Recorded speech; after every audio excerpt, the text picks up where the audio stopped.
Hello guys, Hamsaladeevi అనే ప్రాంతానికి హంసలదీవి అనే పేరు ఎలా వచ్చిందో తెలుసా? వినే ముందు ఛానల్ని సబ్స్క్రైబ్ చేసుకోండి. భూలోకంలో ఉండే మనుషుల పాపాలను కడుగుతూ అలసిపోయిన గంగాదేవి వైకుంఠానికి వెళ్లి మనుషులు అన్ని పాపాలతో మలినమైన తనని పవిత్రంగా చేయమని శ్రీ మహావిష్ణువుని కోరింది.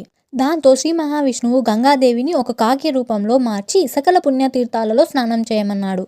కాకి రూపంలో ఉన్న గంగాదేవి ఏ క్షేత్రంలో అయితే హంసగా మారుతుందో అది మహాదివ్యక్షేత్రం అవుతుంది అని, ఆ క్షేత్రంలో హంసగా మారిన తర్వాత ఎప్పటిలాగే పవిత్రంగా ప్రవహించమని శ్రీ మహావిష్ణువు గంగాదేవితో అన్నాడు.